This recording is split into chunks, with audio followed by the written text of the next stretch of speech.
Salvem, queridos plantóides e colecionadores, tudo bem com vocês? Sei que vocês adoram os tours que rolam aqui na minha florestinha, então a gente vai fazer mais um deles agora, neste período de primavera. As coisas vão acontecendo, movimento não para quando a gente tem bastante planta. Quando a gente já tem planta, não para. Quando a gente tem bastante, então, é novidade quase que todos os dias. Então bora ver o que está acontecendo aqui. A gente vai conhecer um pouco das estruturas outdoor e depois das estruturas indoor, lembrando que a diferença para o colecionador, colecionar planta fora de casa, em vasos grandes, no chão, com estufa úmida, por exemplo, em canteiros, jardineiras, abertos, sem nenhum tipo de proteção, isso faz total diferença em relação ao colecionismo que rola dentro de casa. Todos podem ser colecionadores, mas o modo de cultivo é diferente, percepções e cuidados diferentes. Por exemplo, outdoor, a presença de caramujos e lesmas é quase que uma frequência, quase que uma constância. A gente maior ou menor grau vai precisar aprender a conviver com esses seres moloides, assim, molengas, tá certo? Indoor é um pouco diferente. Então a gente começa hoje outdoor, depois vem indoor. Tem muitas pequenas estruturas, compartimentos aqui para a gente entender as diferenças e as nuances de cultivo, perceber microclimas diferentes. Este tema do microclima passa a ser uma máxima aí, uma verdade importante, um fator importante para quem é colecionador de plantas, tá legal? Bora lá então, meus queridos plantóides e colecionadores.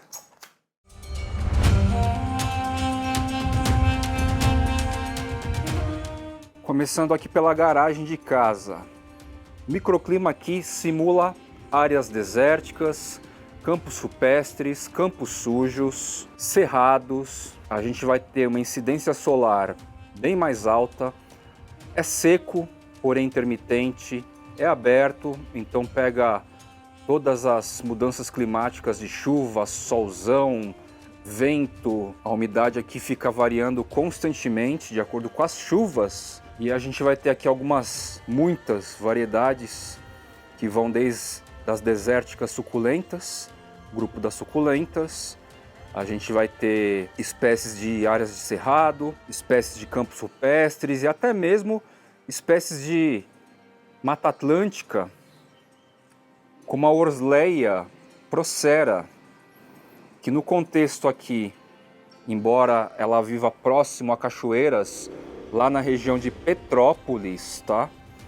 Ou seja, a umidade é muito alta, mais do que umidade para Orleia procera, ela prefere o quê? Solzão direto. Notem que ela não resseca propriamente. As folhas mais antigas só um pouquinho assim, mas é bem sutil. Então a baixa umidade ou a intermitência de umidade para ela aqui é menos impactante do que a ausência de sol. Ela precisa mesmo de um sol mais diretão em cima dela, tá? Antes eu estava dando um clima mais úmido e mais sombreado, meia sombra. Aí ela estava estiolando. Agora que eu trouxe para cá, baixou muito a umidade. A umidade é muito intermitente e mais dependente de chuvas, venta bastante, contudo, ela está bem mais robusta, o caule deu uma bela engrossada, está com uma muda lateral soltando. E vamos ver, depois de alguns anos, eu só tive uma floração muito bonita, por sinal. Desde então, já são uns 3 anos que eu tenho este indivíduo. E vamos ver se agora, com a utilização também do adubo foliar Monstera Lab, que tem se mostrado extremamente eficiente para floração geral, eu estou aplicando nela e vamos ver se nesse clima agora ela me traz mais floração de novo, tá? Então este foi um exemplo que se adaptou bem a um clima não tão típico de hábitat original, tá?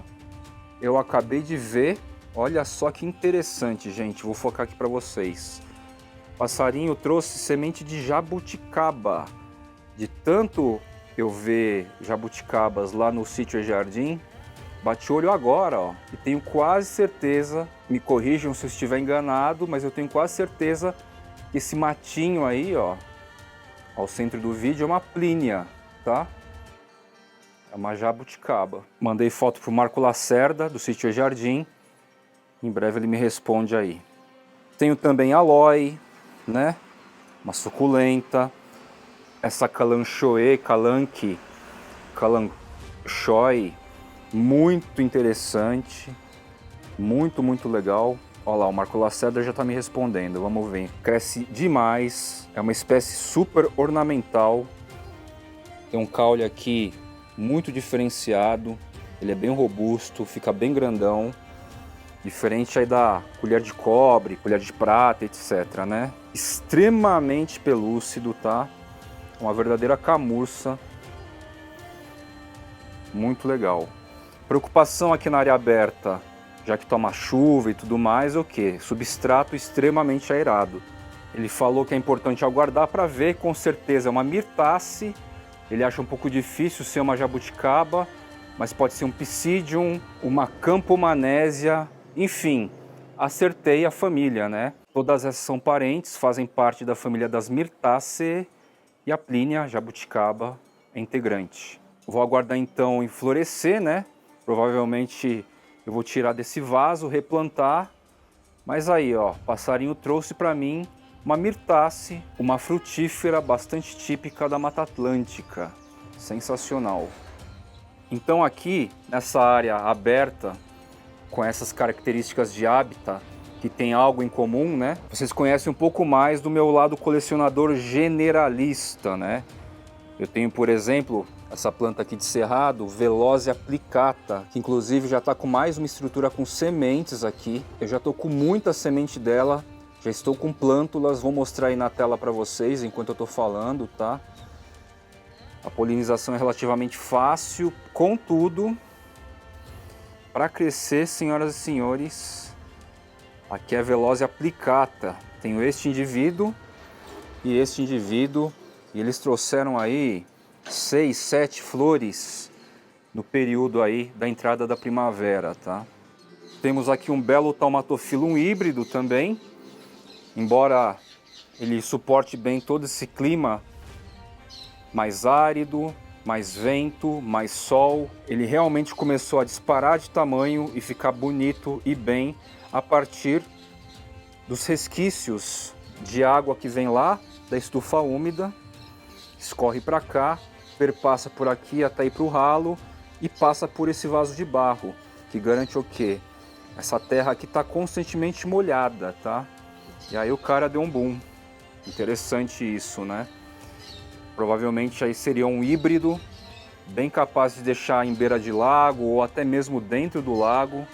Ele iria crescer bem, tá? Ao lado aqui da inusitada e querida Myrtácea, a gente tem outra Myrtácea.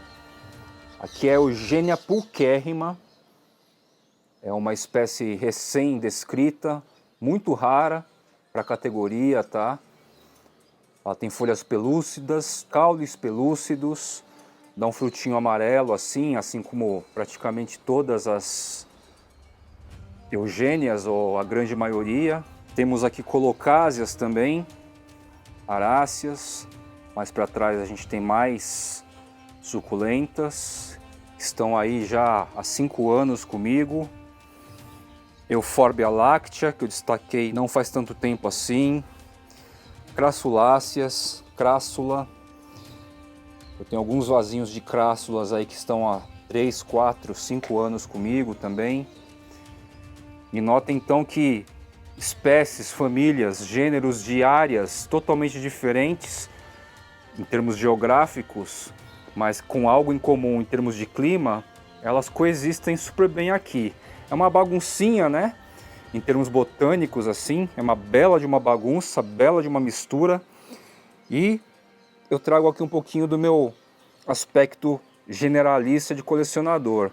Sansevieria, que atualmente pulou de gênero e o pessoal está tratando como Dracena agora. A gente tem Pachypodium também, 2 espécies aqui. A gente tem uma begônia aqui também, que gosta de sol pleno.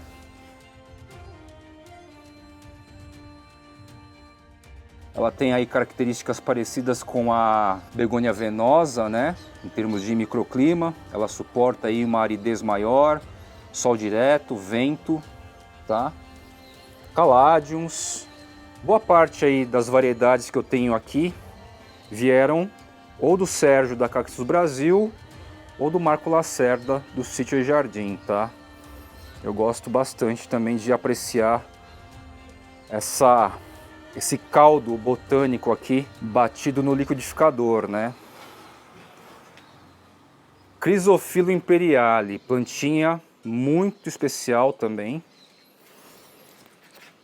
Tá precisando de uma rega, ó. As novas lâminas foliares estão meio caídas. São muito bonitas as novas lâminas foliares assim. Mais caladium por lá.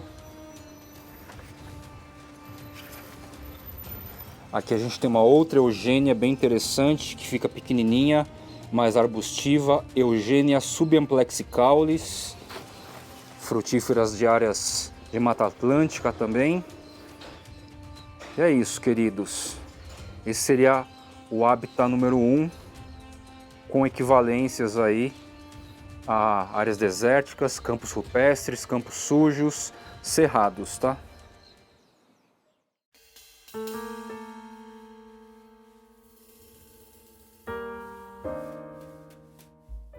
Chegamos agora aqui na estufa úmida.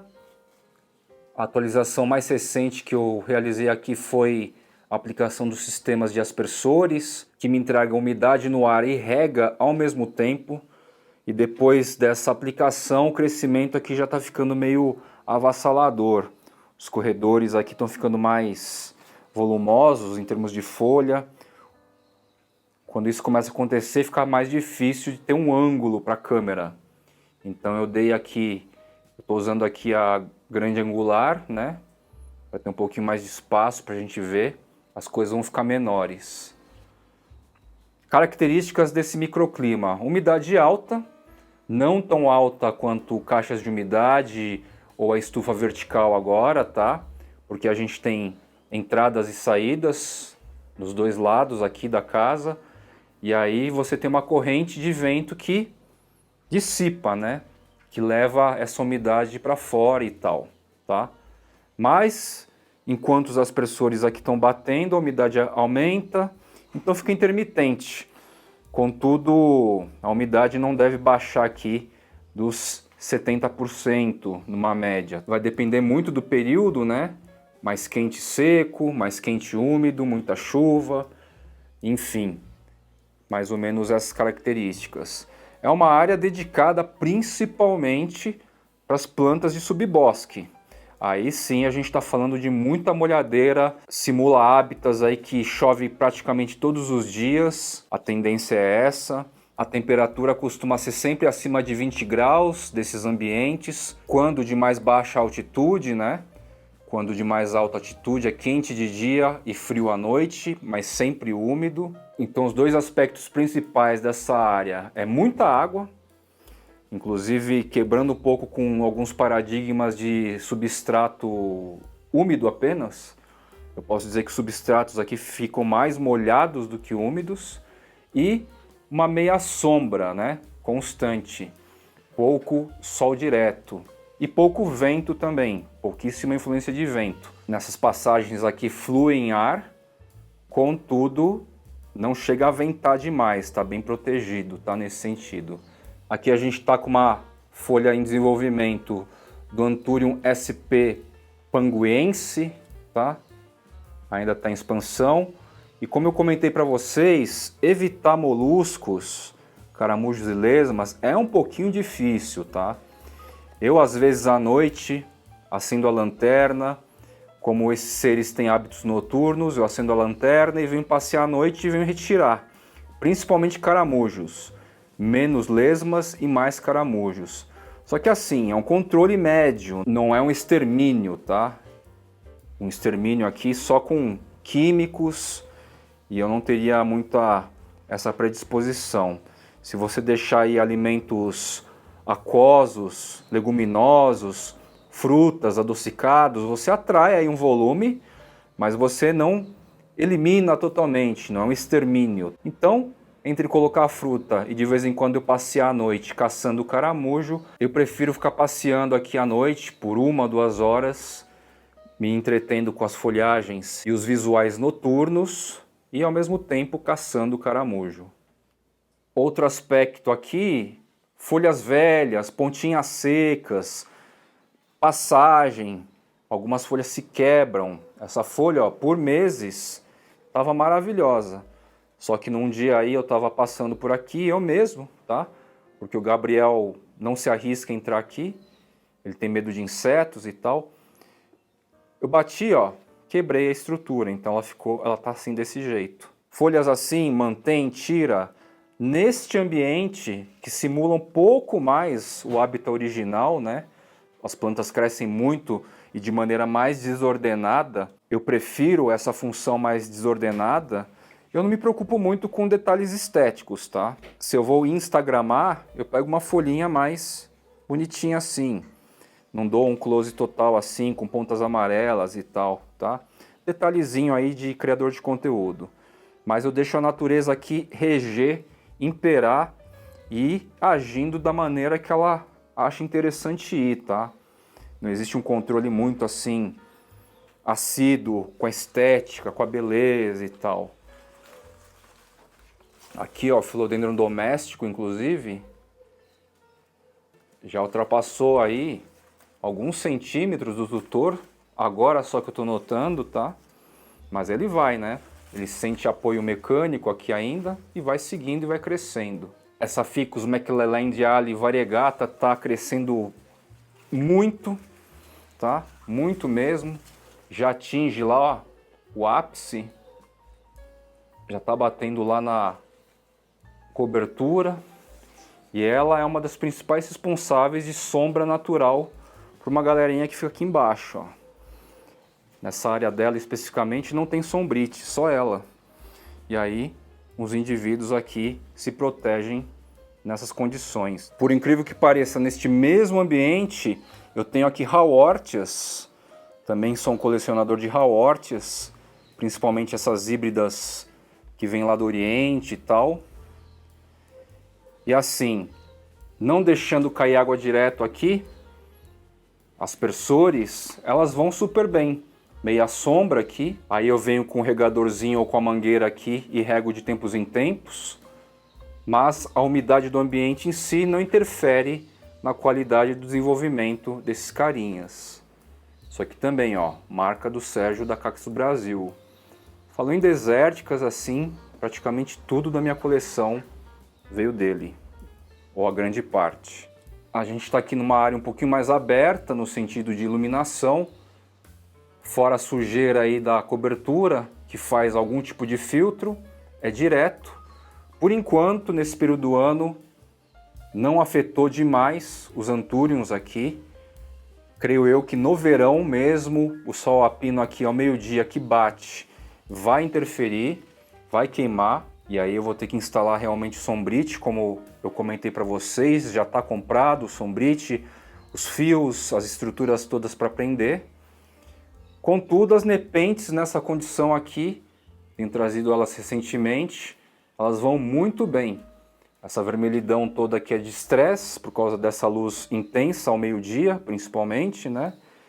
E água batendo direto na folhagem, simulando mecanicamente chuva, e o solzão direto garante assim assídios atrás de assídios, tá?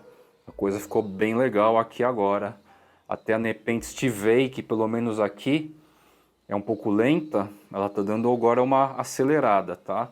O clima tá mais propício para essa maioria aqui lowland.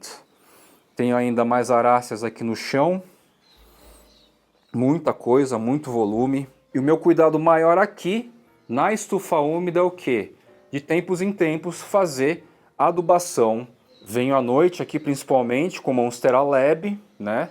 Esse fertilizante é extremamente versátil e traz benefícios gerais de fortalecimento de lâminas foliares, fase vegetativa, proteção, equilíbrio metabólico e ainda de quebra tem favorecido demais as inflorescências aqui. Olha o que eu encontrei aqui. Clássico, tá? Vira e mexe, eu encontro um carinha desse, taco no chão e crack. Então, quando o assunto é aqui, a estufa úmida de casa, que era uma área coberta, um quintalzinho que eu transformei em estufa úmida, né, com sistemas de aspersores, a minha preocupação maior é fertilização periódica, seja com Monstera Lab então, seja aplicando fertilizantes de lenta absorção, cote mais bocache.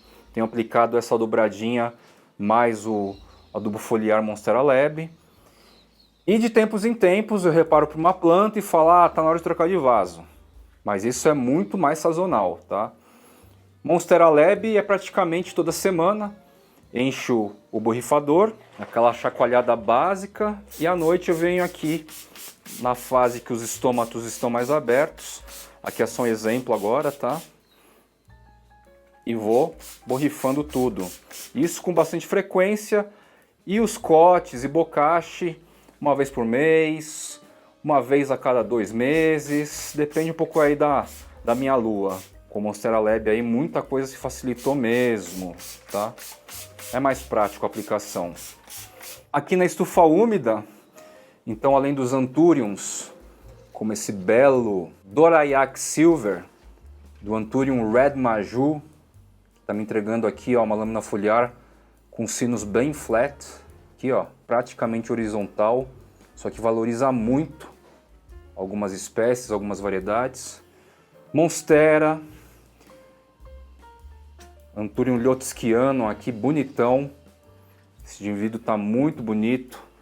Traz inflorescência também para eu brincar. Philodendron sp Colombia. Então, além das aráceas aqui, eu tenho Rhipsalis, por exemplo. Tenho as Nepenthes agora. Muito feliz com o resultado delas aqui. Tenho aqui Dioscória também. Uma Dioscória que tende a gostar um pouquinho mais de sol, embora curta também umidade. Tenho a Ficus aqui, Ficus altíssima lá. Foi muito queridinha aí por um período da nossa Urban Jungle, se eu não me engano, em 2022, 2021 ou 2022. Tenho a querida Begonia Marmaduke, quem basicamente disseminou essa variedade híbrida foi a querida Midori, Pseudo Rhipsalis ramulosa. A minha tá verde assim porque não toma tanto sol. Essas hastes aqui novas tomam mais sol, ó. Aí elas estão mais vermelhinhas e tal. E esse foi um pouquinho aqui do contexto da estufa úmida. Um segundo hábito aqui, que de certa forma me deixa mais preguiçoso porque eu tenho pouco trabalho. É sempre muita novidade aqui, tá? Muita novidade mesmo.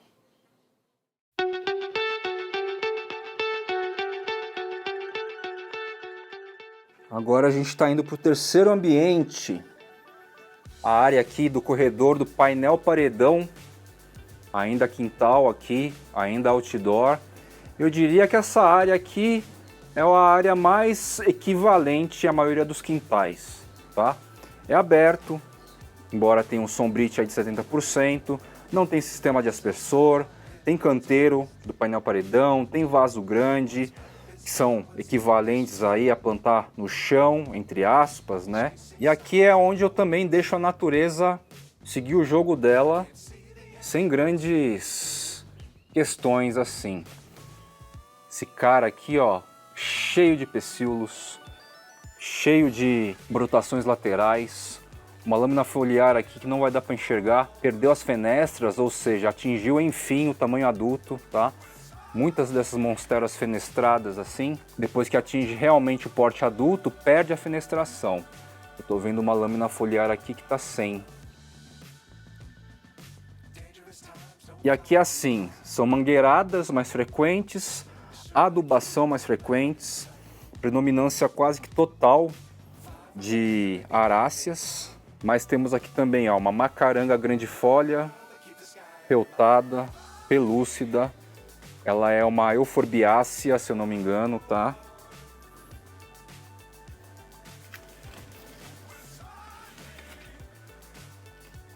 Meu querido Anthurium furcatum, planta adulta aqui, e trouxe uma ou duas inflorescências. Quero aproveitar o pólen dele aí para tentar gerar novos híbridos. Difícil ter uma planta adulta dessa em coleção, pelo menos o pessoal não tem mostrado mais tanto. Anthurium X sanguineum, nova lâmina foliar, tá com leve presença aqui de pulgões. Aplico o verdão, né? Solo Green, resolve rapidinho. Para pulgões é imediato, assim como para cochonilha farinhenta. Temos uma costus aqui também que está no vaso, eu precisava tirar. E aqui a minha interferência é a mais baixa possível, mas a questão também de adubação e de mangueiradas periódicas em períodos muito secos, né? Que não é o caso propriamente agora. Inclusive, nessa área aqui com chuva, onde eu adubo também periodicamente, mas a chuva traz uma carga muito importante e relevante de nitrogênio, o que a gente tem de novidade aqui no período? Começando aqui, ó, Cissus javana, ela entra em dormência se ela não tiver calor constante. Como ela está na área externa aqui, ela desaparece, tá? Ela se resume em galhos assim, ó, bem lenhosos até, e some. E do nada, esses mesmos galhos lenhosos começam as brotações laterais depois que o clima volta a esquentar e voltam as chuvas também. Cissus discolor ou Cissus javana, num contexto livre, leve e solto assim, é importante cuidar, analisar bem, porque ela é meio que sufocante. É uma trepadeira aí que chega a cobrir muitas plantas aí, eliminando aí a incidência de luz solar, tá? Tem que ficar de olho nessa bicha quando ela está solta e livre assim. É totalmente diferente de cuidar dela num vaso com tutor próprio, tá? Begônia IAC, ó, durante o outono e inverno ficou inteirinha pelada e agora essas brotações aqui no ápice, essa brotação lateral aqui já é resultado dessas chuvas também. Olha o tamanho dessa cana, tá certo que tá em cima de um banquinho, mas com banquinho tá com 2 metros, sem banquinho com certeza aí 1,50 m mais ou menos de cana. Isso é novidade de contexto com chuva. Essa própria lâmina foliar perfeita, sem nenhuma imperfeição, melhor dizendo, é também em contexto de clima atual, calor e mais chuva. Quando abre Anthurium aqui no paredão, no outono e no inverno, normalmente ela deforma em algum canto, por causa da baixa umidade, tá? Ela tá perfeitinha. Até a presença maior aqui de pulgões é sinônimo também de uma umidade no ar mais alta. Begônia de croa, trazendo folhinha nova. Essa aqui tá com as máculas. Essa está sem as máculas, está trazendo folhinha nova também. Philodendron Splendid. Nesta temporada de outono e inverno, ó, o bicho sofreu. Perdeu todas as folhas. E com certeza esse desenvolvimento aqui na apical, uma folha bonita, dá para ver aí que está perfeita, já é também resultado do calor e das chuvas que começaram agora. Inclusive encontrei aqui uma brotação lateral também, neste mesmo período. Ele vem também para mostrar que as chuvas e o calor já estão gerando efeito. Bomba natural de nitrogênio aí das plantas, né? Essa folha bonita e perfeita aqui, ó, do Anthurium cupulispatum, também nasce nesse contexto, sem nenhuma imperfeição. Pequenos rasguinhos assim, que é mais de vento e tal, mas assim, se fosse um crescimento no outono e no inverno, muito provavelmente algum canto ia estar mais engruvinhado, vamos dizer assim, tá? Ia estar mais ressequido, ressecado, como essa aqui, por exemplo, talvez. Caladium lindene, embora não entre em dormência, ele fica bem feião, tá? E agora já vejo que está melhorando. Alguma folha aqui já é nova, essa aqui provavelmente é nova. Não está ainda na melhor performance,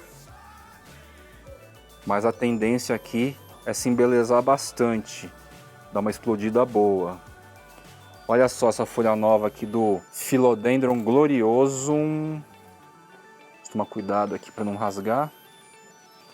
Esse aqui é um Philodendron gloriosum, silver, enfim, uma dessas variações, ó. Que beleza. Deu uma bela explodida em relação à folha anterior. Esse explodido é nitrogênio vindo das chuvas e a velocidade de crescimento é o calor. Mas se você tem o que? Rebrotação de folhas, crescimento de folhas, é a chuva que tem trazido esse resultado, tá? Begônia caraguatatubensis tá tomando uma chuvinha também. Ela não tá na melhor performance dela, tá? Ela já esteve bem melhor. As folhas ficam bem maiores do que isso. Tende a não sofrer tanto no outono e no inverno. É uma planta até que bem rústica, assim. Mas ela tá pequena. Podia estar maior.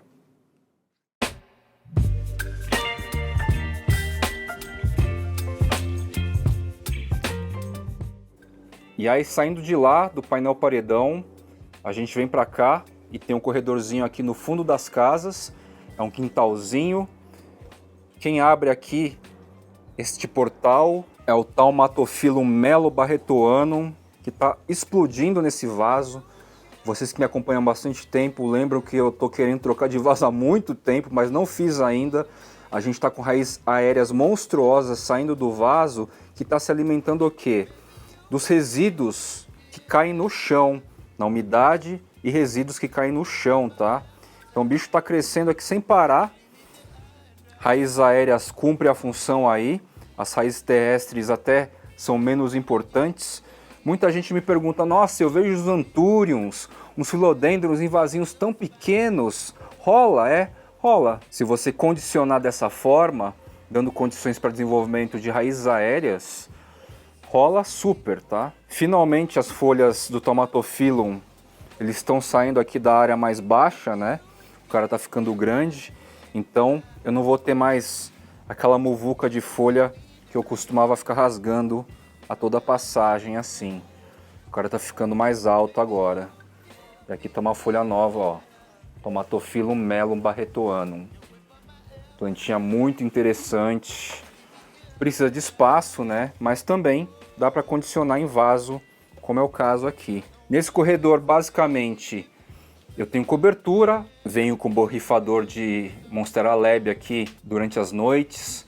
É meio como um hobby, assim, visitar as plantas à noite, ficar borrifando e procurando caramujo. É meio que um passatempo e uma distração de verdade aqui. Anthurium xanthophyloides, até vai bem num contexto mais seco. A maioria aqui é Philodendron. Philodendron, se você for meio descuidado com rega, ele vai sofrer muito menos assim. Ele aguenta bem passar um tempo aí com sequinho, aí você volta a regar e tudo mais, ele retorna, tá? Syngonium chiapense gigantesco. Essa planta aqui, gente, eu vou mostrar a base para vocês. Olha o tamanho das folhas, olha a grossura do caule. Ela tem um pouco de pruína. Essa pruína significa o quê? Ela resiste a sol pleno, tá?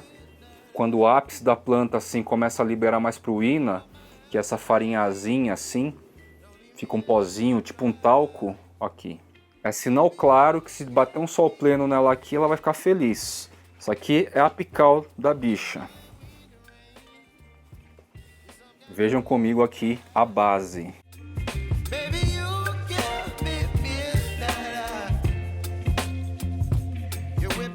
Isso aqui é a base do Syngonium chiapense que vocês acabaram de ver. Tá até solto, ó, do vaso. Ele faz esse percurso aqui. Ele estava indo lá para o alto por causa de vento, tombou. E aí ele se apoiou aqui dessa forma, ó. Tudo isso aqui é ele, ó. Vem vindo, vem vindo. E aqui é a apical. Nesse corredor também eu tenho esse belíssimo Philodendron SP, ainda não descrito, que o Joep Munen diz que é uma variação do Joep. Não tenho certeza disso, mas enfim, é um Philodendron lá da região do extremo norte, fronteira com a Guiana Francesa, mas é um nativo, tá? Ainda não descrito.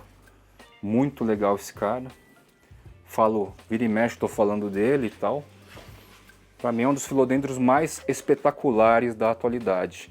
Lembra um pouco o Longilobato, mas o hábitat é totalmente diferente.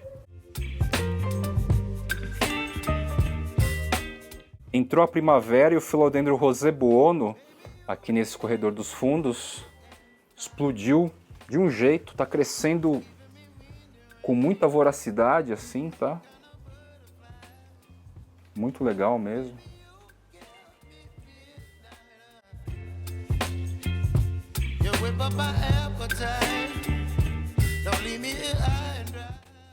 E aqui no corredor dos fundos eu mantenho boa parte das caixas de umidade. Recurso aí integrante. Alguns colecionadores, nem todos adotaram, mas muitos já adotaram, inclusive produtores adotaram depois de um tempo para cá, tá? Serve para cuidar de pequenos indivíduos, para hospital, para sementeira, para enraizamento geral mais rápido por estaquia, enfim, é um utensílio extremamente eficiente.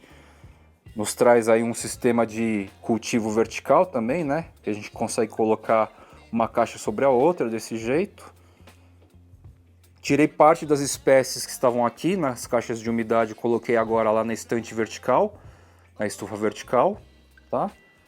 Então tem mais espaço aqui. Já estou idealizando uma segunda estante vertical, estufa vertical lá na sala. Tem um espaço bem interessante, que tem um vaso lá meio morto, sem nada. E você já sabe dos benefícios muito interessantes das caixas de umidade para quem é colecionador pro, né? Que quer ter assim as suas variedades de ações e atuações como colecionador, que não é só a mera estética jardinista e que supostamente até um terceiro vai cuidar para você. É você mesmo, como colecionador, cuidando das suas plantas, né? Principalmente isso.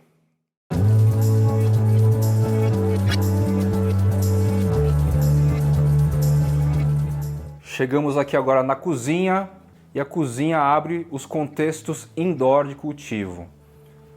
Aqui vocês conhecem bem essa parede que está em reforma, tá? A parede da cozinha está em reforma aí no sentido de alterações das plantas, organização dos vasos. Estou dando uma ajeitada aí ao meu tempo. Confesso que eu estou um pouco sem tempo. E o primeiro destaque que eu dou aqui é para o Anthurium pallidiflorum. Olha o tamanho dessa folha. Tem mais de 1 metro. Contando com o pecíolo, tem mais de 1 metro essa folha, tá? E com certeza este cara aqui foi resultado direto aí, bem evidente, do Monstera Lab. Vou até aproveitar e dar mais uma borrifada nele. Tá vindo uma nova gema aqui. O clima tá bem ameno, então os estômatos estão bem abertos. Quem não está entendendo o que eu estou falando, clica no link aí acima ou na descrição do vídeo vai ter também o link para vocês entenderem qual que é a melhor maneira. Tem formas, melhor dizendo, tem formas certas e mais eficientes para a gente adubar foliar. Inclusive que vai garantir rendimento e aí você não vai ter desperdício do produto investido, tá? E aí, neste link, na descrição do vídeo, eu explico em detalhes como adubar bem suas plantas com Monstera Lab adubo foliar. Philodendron Florida Ghost. Aqui é a passagem, né, gente? Então é inevitável a gente ter umas quebras e rasgos desse jeito nas pontas, tá? Essa aqui é a lâmina foliar mais nova. Tá perfeitona, tá num porte legal. Isso aqui ainda não é folha adulta, é juvenil isso aqui. Essa planta fica monstruosa, Só que aquilo, no contexto indoor vai ser muito mais difícil a gente atingir Philodendron em porte plenamente adulto, tá? É muito mais difícil isso. Antúrio é mais fácil, agora Philodendron fica um pouquinho mais complexo. Você tem que se dedicar a um ou outro indivíduo, criar um sistema aí de tutores altos para todos, mais ou menos como faz aquele australiano lá, né? E aqui a parede ainda sobre reforma. Estou mexendo nela ainda. Atualmente a parte mais interessante aqui da cozinha tem sido o parapeito da janela, onde eu tenho o Anthurium Tropicans 01, nessa variação mais triangular, né? Com sinos mais aberto, mais em V. O Anthurium Dorayaki, ou melhor, o Anthurium Veit X Dorayaki. Olha que reflexão bonita. Essa lâmina foliar está em formação ainda. E esses são os dois caras com mais destaque por aqui. Begonia paulensis, um mimo, uma brasileira, uma paulistana, inclusive super em risco de extinção, né? Impressionante. Para vocês terem uma ideia, eu não adquiri essa planta aqui no Brasil. Doido, né? E ela é basicamente aqui do meu bairro, entre aspas. E Begonia nelumbifolia também, ambas são peltadas. Duas queridonas aí.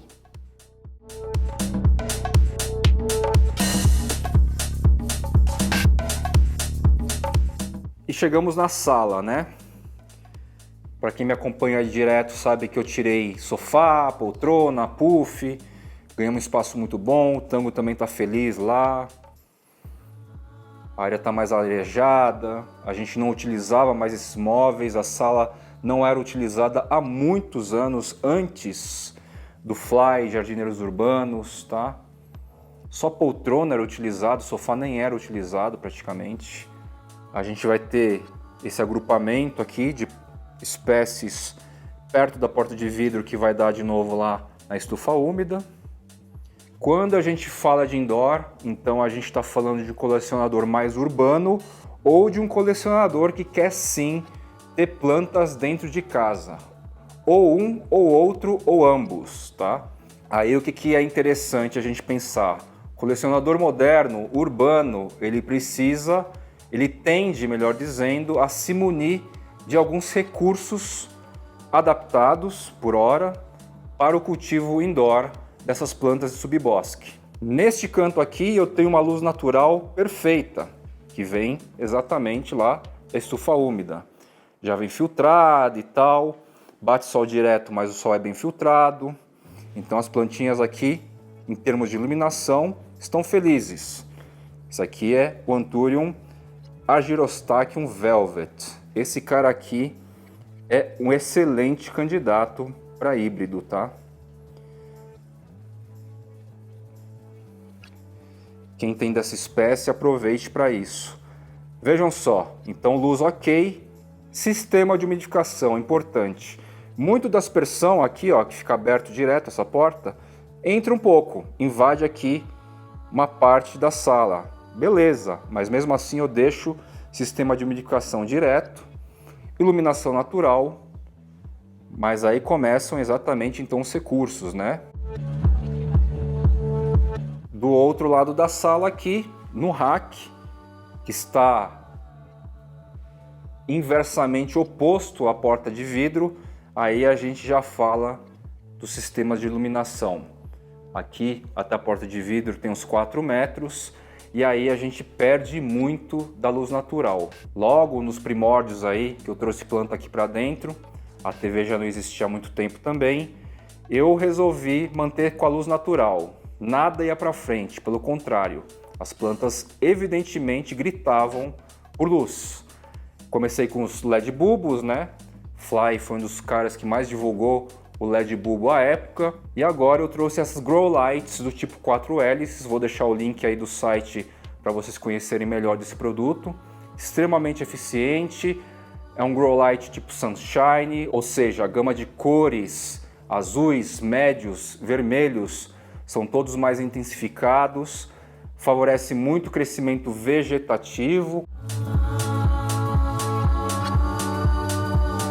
Essa folha ainda está em expansão, já não é uma planta pequena, e quanto maior, mais intensidade de luz supostamente as plantas exigem, né? Afinal, o indivíduo maior precisa de mais alimento. Normal, né? Lógico. E aí então, luz artificial tipo grow light passa a ser também um outro recurso desejável para quem quer colecionar planta dentro de casa, tá? Seja urbano ou não urbano. De novo, sistema de umidificação. Tenho este carinha aqui e um outro lá. Aqui são experiências nessa bacia, como eu já falei para vocês. Eu tenho até um certo encharque lá embaixo. São testes que eu tenho feito, contrariando certas normativas aí. Trouxe alguns indivíduos, estou trazendo alguns indivíduos e deixando nesses banquinhos aqui na frente, esses caras mais adultos que estão trazendo inflorescência. A polinização, brincar de híbridos, esse cara inclusive já está polinizado, vamos ver se pegou. Brincar de híbridos aqui é muito mais seguro e muito mais fácil. A gente está longe de vento, com a luz aqui intensa eu consigo notar com muito mais clareza a antese feminina, que são as gotículas. Eu ainda faço foto de macro, por exemplo, aqui no Marcusianum, cujas gotículas são muito minúsculas. Então, se eu não fizer foto de macro, de pertinho, né? Macro é quando se tira foto de pertinho. Quando eu não faço foto de pertinho e dou um zoom ainda para ver se as gotículas já existem aqui, ou se até as florezinhas da espádice são visíveis, fica muito difícil de saber o tempo certo. Então, trazer indoor para polinizar, longe de vento, com uma iluminação que favorece a visualização aí das fases, tudo fica mais tranquilo, tá? Fora a temperatura, que aqui é mais amena. Eu tive ano passado perda de muitas inflorescências, pelo menos 3 inflorescências que estavam frutificando por causa de excesso de calor. Inflorescência não curte muito calor. Você aumenta a incidência da frutificação abortar se tiver muito quente. E no caso em São Paulo aqui, lá na estufa úmida, o sol fica tórrido, tá? Por isso, então, por todos esses aspectos, a sala indoor tem sido também um palco, um canto aqui para fazer a polinização manual. Literalmente eu sento no banquinho aqui e fico me divertindo, tá? Por vezes, dependendo da morfologia da inflorescência, eu faço com o dedo, por vezes eu faço com pincel, por vezes eu pego o próprio papel alumínio com pólen, certo? Com um fiozinho de pólen, com uma carreirinha de pólen. Eu pego aqui, encosto desse jeito assim, tá? Cada caso é um caso, depende um pouco da morfologia aqui, morfotipo de cada inflorescência. Por exemplo, aqui no Anthurium papillilaminum regardens, os pontos de flores, eles são mais saltados. A chance do pólen ficar preso na brecha entre um ponto e outro é maior. Então, supostamente, o Anthurium papillilaminum é um pouquinho mais difícil de polinizar manualmente, graças a esses pontos de flor mais saltados, como aqui também no Radicum X luxurias, embora ainda não esteja, tá? Fica também saltado, ficam uns pequenos calombos. E aí, como que você vai acertar lá o pólen no cume desses calombinhos, né? Então, a gente vai analisando técnicas aí para fazer tudo isso. Eu preciso que tudo isso dê certo, né? Nesses caras, para que eu traga em detalhes, mostrando para vocês tipo de inflorescência e como eu polinizo, tá? Aí é, de novo, na unha, é sintonia fina, é detalhismo de colecionador, assim como também a estante estufa, a estufa vertical. Isso aqui passa a ser mais um novo aparato com a equivalência de funcionalidade das caixas de umidade e que me dá aqui uma condição indoor. Tem até uma estética, né? Não é de todo horrível. Eu, para ser sincero, só acho a capa meio feiosa, assim, esses verdes e tal. Mas ele é muito funcional como a caixa de umidade. Tá perto, tá longe de vento, tá longe de sol torrando na cabeça. Então qualquer procedimento aqui com luzes artificiais também muito adequadas, um umidificador que eu ligo aqui 2-3 minutos por dia apenas, tá? E eu tenho 4 andares de possibilidades aqui e distribuições.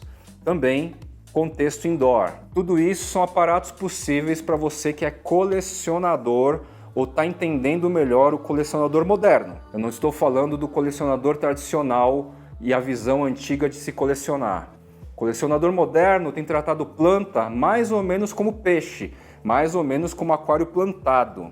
A gente se mune de recursos, estruturas verticais, sistemas tecnológicos aí para aperfeiçoar cultivo, tá? Indoor, grande parte aí não vai ter espaço de quintal, muito menos a condição de plantar no chão, né? Então, esses são os aparatos divertidos e legais que a gente tem aqui no contexto indoor do colecionador urbano ou atual, eu tenho chamado assim. Quem vive interior, tem quintal, tem chão, aí pode trazer outro tipo de discurso, né? Mas vamos combinar que a grande maioria aí dos jovens colecionadores ou dos potenciais colecionadores, a realidade de moradia é totalmente diferente.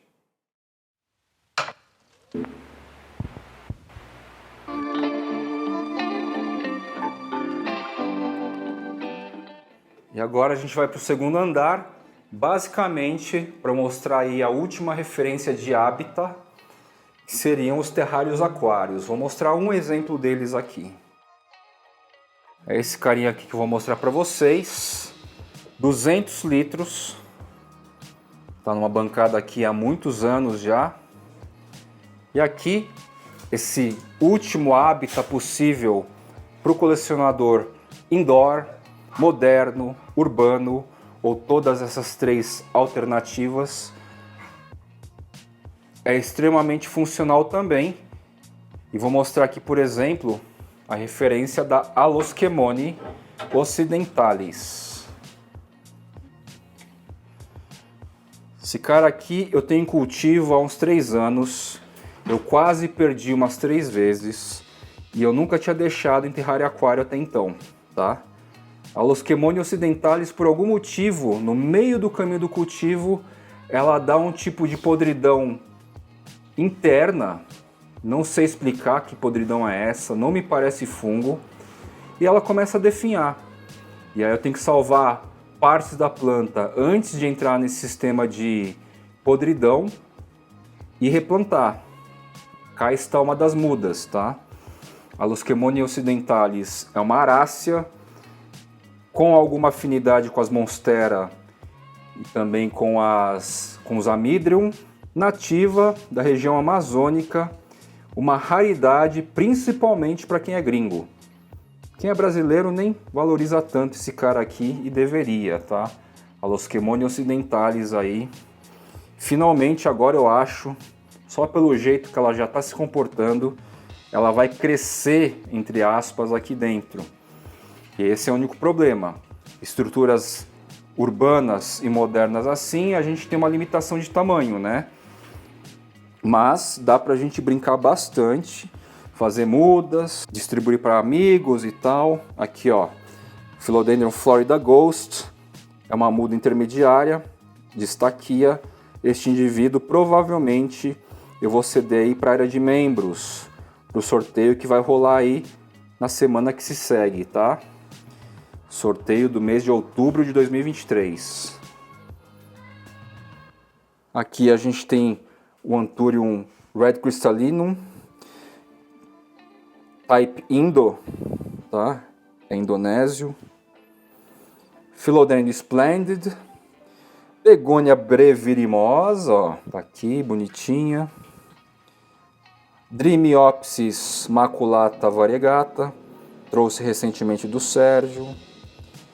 Philodendron esmeraldense, um bebê de Patrícia aqui, o chato do Anthurium debilis, sofre demais com calor. Esse é outro cara que talvez eu tenha que pensar em trazer mais um recurso adaptado que é ar-condicionado, tá? Estou analisando aí possibilidades já. Uma variação muito top, uma variabilidade genética muito top do Anthurium aphibesse, algo que eu nunca vi. Terrário aquário então, minha gente, em termos de funcionalidade, igual a caixa de umidade, igual a estufa vertical, tá? Em termos funcionais, a gente vai ter crescimento acelerado, em torno de 3 a 4 graus mais alto do que o ambiente externo, sistema de iluminação artificial que pode entregar aí intensidades de gama diferentes, vai depender do que você for comprar. Mantém a umidade alta constante, sem necessidade de aparato. Eu posso deixar a estrutura assim, com a umidade que está aqui, circulando e se reciclando por, no mínimo dos mínimos, 2 meses. Eu não preciso mexer e me preocupar com rega e com umidade do ar. Zero. A própria quantidade de água que circula aqui em seus diversos estados vai ciclando e vai se mantendo aí por no mínimo 2 meses. Abro mais, óbvio, para quê, basicamente? Pelo menos uma vez por mês, pelo menos, venho com Monstera Lab e dou uma bela borrifada geral. E aí, com a borrifada de Monstera Lab, eu também hidrato as plantas. Na ciclagem aqui, os substratos também vão acumular gotículas e moléculas de água, e as folhagens todas aqui, o ar também, mesma coisa, tá? Então, caixa de umidade, a estufa vertical e o terrário aquário, ele traz estes tipos de benefício. Vai viajar, gosta de planta, quer ter planta de coleção, planta cara. Isso aqui é uma solução interessante. Você não vai ter que chamar Zezinho, Luizinho, o Guinho, a vizinha, a tia, a avó, o melhor amigo suposto que curte também planta, tá? Para depois, inclusive, culpá-los de que alguma coisa não deu certo no tempo que você ficou fora. Isso é muito padrão comportamental, inclusive. Num sistema desse, você pode esquecer a planta aí. Mantém um sistema automatizado, como eu tenho aqui, ó. Essas lâmpadas estão ligadas lá. Aquela caixinha branca fica conectada a um sistema de Bluetooth automatizado. Fiz as programações, liga e desliga quando eu quero. Então o tempo de exposição é constante, tá? Esse aqui é uma solução interessante para você que tem curtido tudo isso que Fly Channel traz. Para você que de repente quer sentir o que é ser um pouco de colecionador mais atualizado, mais urbano, mais moderno, né? Não tem aí muito espaço para desenvolver esse tipo de hobby, que é um grande hobby na verdade. E tá aqui a resposta de um recurso muito interessante, tá? E para finalizar o episódio, um resuminho. Cultivo outdoor. O que você tem aqui? Você pode ter um pouco mais de autonomia. A natureza ou um sistema de aspersão aqui vai fazer boa parte do trabalho diário. Você vai ter que se preocupar de tempos em tempos com moluscos, lesmas e caracóis. A tendência de você ter um pouco mais de seres nocivos, pulgões, cochonilhas, moluscos, ácaros é maior no outdoor, tá? Óbvio, você tem muito mais passagem de ar. Esses seres aí estão flutuando junto com o ar, então a incidência aqui é maior. Contudo, você tem aqui o benefício ou da chuva ou de sistemas de aspersão aqui que fazem boa parte do trabalho para você. Você tem o benefício aí de um privilégio, se quiser, de deixar crescer de maneira um pouco mais desenfreada, porque se a gente está falando de quintal, de área externa, a gente subentende um espaço maior para que a planta tenha a sua autonomia de crescimento. Vai ser importante sim você intervir com adubação periódica, foliar e ou sólido sobre o substrato de lenta liberação, de lenta absorção. Vai precisar instalar alguns sistemas assim específicos de controle da intensidade de luz para simular meia sombra e talvez tenha que contratar pessoas aí para te ajudar na sua coleção. Então, na minha visão, deixa de ser um pouco colecionador e passa a ser mais um quintal onde você vai ter um jardineiro aí para fazer a manutenção. E aí no cultivo indoor, você pode pensar em aparatos tecnológicos. Em determinadas situações você tem que compensar uma luz natural que não existe por uma luz artificial que vai fazer toda a função, trazendo toda a gama de cores e intensidade dessas gamas para o bom desenvolvimento das plantas. A questão de caramujos e lesmas tende a ser muito menor ou muito mais controlada. A temperatura também é mais controlada. O tempo de exposição da luz é mais controlado. A intensidade da umidade também é mais controlada a partir de todos os aparatos possíveis. Você não vai ter uma influência de vento que supostamente sopre demais aqui a inflorescência que você acabou de polinizar e o vento leve parte do seu trabalho, tá? E você começa literalmente a se munir de ideias e recursos. A principal desvantagem, vamos dizer assim, do cultivo indoor é o controle de tamanho. Você vai ter um tamanho mais limitado naturalmente e aí você é obrigado a antecipar esse controle em relação ao quintal, né? Aqui em casa, então, eu trabalho exatamente isso. As plantas lá de fora eu deixo livre, leve e soltas, crescem como querem, na hora que querem e para que lado elas querem seguir. E aqui dentro não, aqui eu manipulo um pouco mais, tá? Todo esse tipo de situação.